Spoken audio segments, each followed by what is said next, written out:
All right, what's up guys, Midwestern RC. We got the AX24 on my SC X24 course. We're gonna see how it does. I don't have much faith in it because this thing just isn't built to perform in my opinion. But watch the video and see if I'm wrong. All right, four-wheel steering is engaged. Try to get a little better angle. There we go.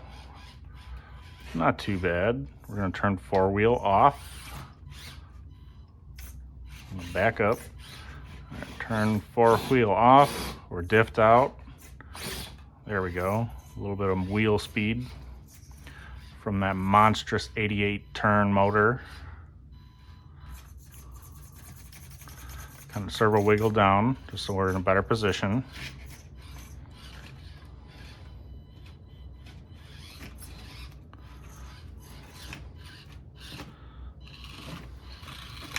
All right, let's try this in reverse now.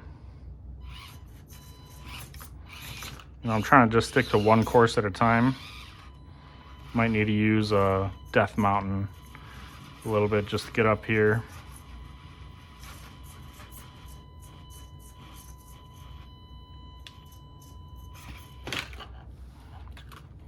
It's tipping over that easily.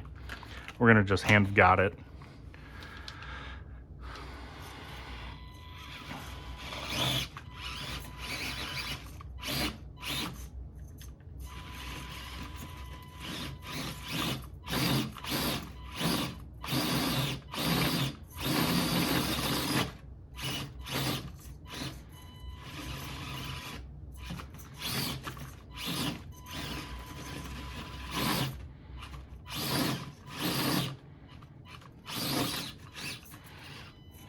All right, there we go. Made it up that. That was pretty struggly though.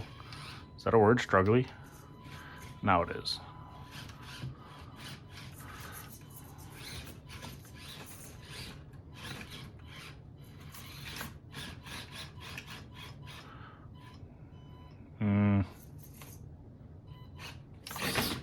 Wow.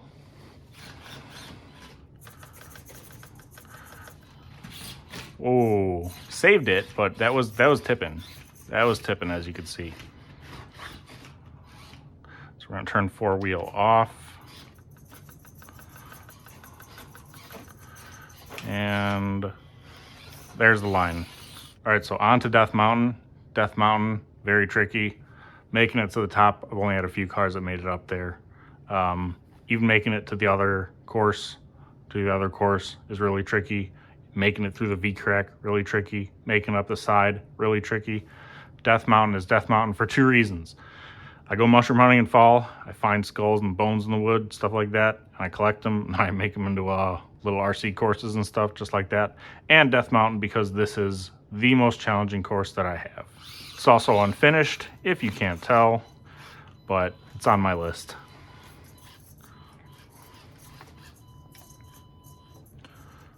Now I think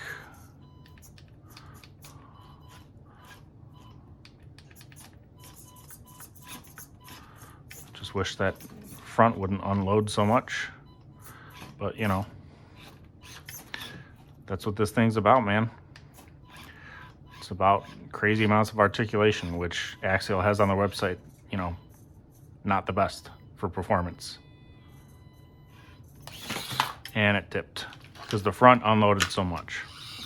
This is why I theorize that with SCX24 shocks, if they fit, if I can get them to fit, I think we'll make this thing a much better performer because it's gonna keep the center of gravity low. Things aren't gonna unload as much.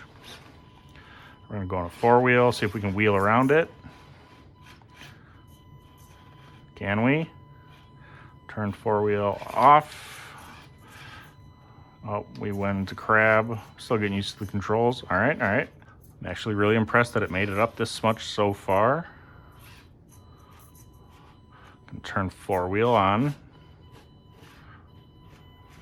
Turn it back off. You don't want to overturn things.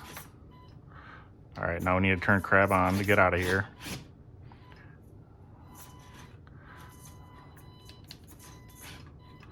There we go, crab walk. There we go, hit that crab walk.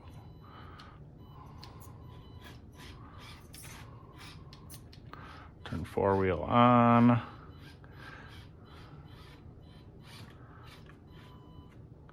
I know it's going to tip right here, so I'm going to try to throttle out of it.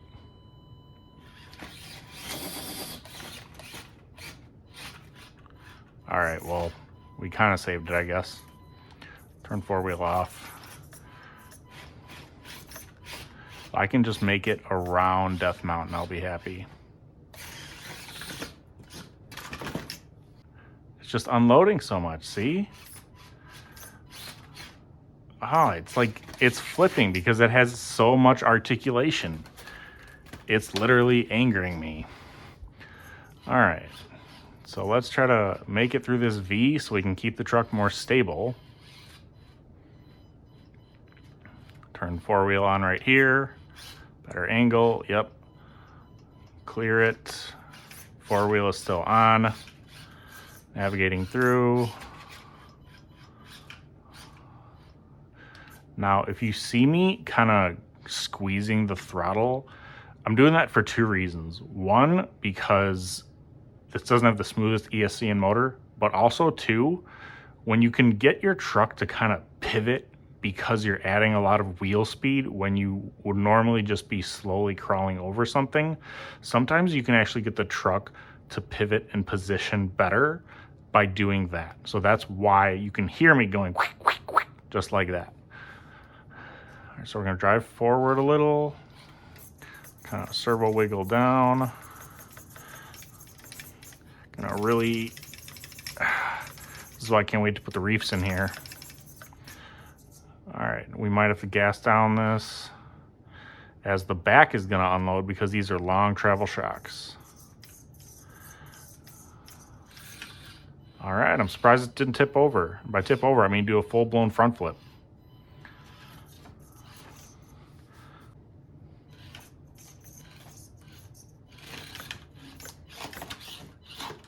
All right, I made it up Death Mountain one way, kinda. Let's see if we can make it up the other way. Because that decline that we went down, I'm pretty impressed that it didn't flip. So I'll be very impressed if it can make it up that incline right there.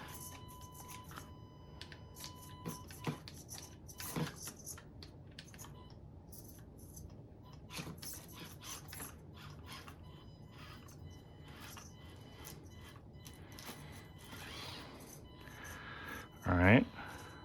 That, I'm not gonna lie, was the first time that this little rig actually gave me a bit of excitement, something to look forward to. Now I know that this thing has potential. I'm not gonna lie, that was the moment that I realized this. All right, this is when I know it's not gonna really, I'll be shocked. I'll be shocked, boys. I think we might need to just bump her up. What do you think? Should we give her a bump? Let's give her a nice bump. Get in a position, test out the little, you know, runway. Let's go. Nope. Let's try to go a different way. Now, part 3 of this series is going to be my initial thoughts and gripes and what I plan on doing to change and make this thing better. Part 4 is when I'm going to actually exhibit some of those things and see if I can get this thing to perform a lot better.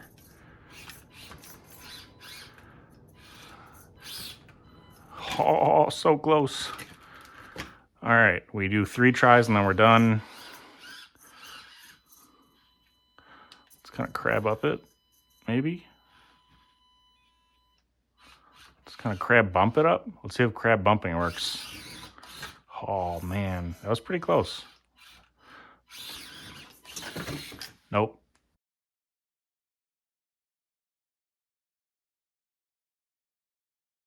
All right guys, last test course.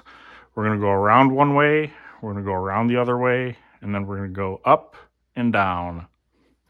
I think it's really gonna struggle with making it up there, so we have to wait and see if we can do that. We're gonna put the 4-wheel on. I'll turn it off when I deem necessary. Walk you through it verbally as well. Now, 4-wheel steering is really nice for this course that I made because with my stock-ish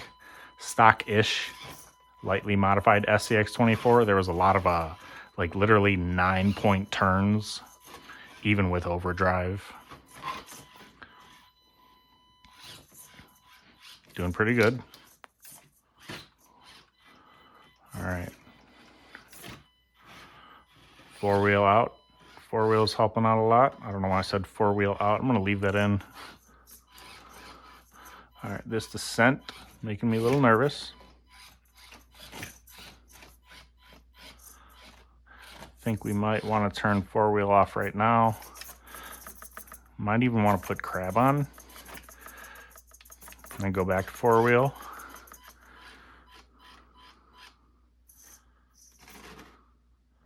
All right, that was like a 4-wheel steering servo wiggle out. Almost about to lose it on the track. Got back on it, not bad. Let's see if this works. Again, I'm trying to spin it just like that. It's a technique I learned from West Desert Wheeler, actually. We're gonna crab this way to get in a better position. It's the point of crab walking, well, one of them. Get back to 4-wheel, get a better line. I know we would say we would do the clockwise course first, but I want to see if we can make it up here. Nah. I can already tell the front's going to unload. So the way around that,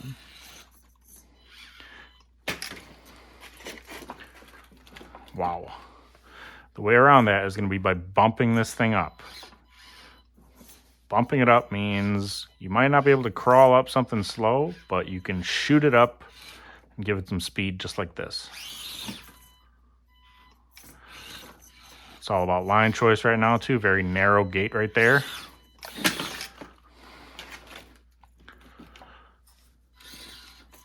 Let's try it again, try it again. Nope. All right, try it one more time. Oh, are we doing it? Are we doing it? Are we doing it? Are we doing it? What's happening? I want to do it. I want to do it for you guys. Trying to find the traction with the rear. That's really what's most important right now.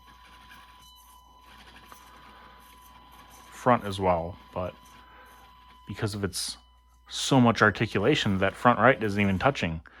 Without all that articulation, that front tire would be touching, and it would be helping grip, and it would be helping pull the rig forward.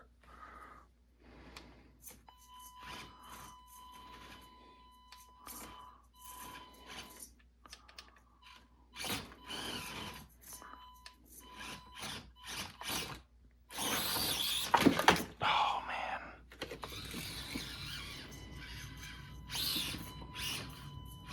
There we go. That's what I wanted. That's what I wanted. Nice. All right. Just for show and just for the heck of it, let's see if we can make it up and over there. Let's crab up here. Position it better. There we are. All right, cool. Oh, I spoke too soon. Oh no. All right, guys, you're gonna have to catch me in part 3 of this series now. I'm gonna put this thing on the bench. I'm gonna discuss what my first initial thoughts after running it. I'm gonna talk about what I plan on doing to make this thing better and make this thing perform much better. See you guys soon.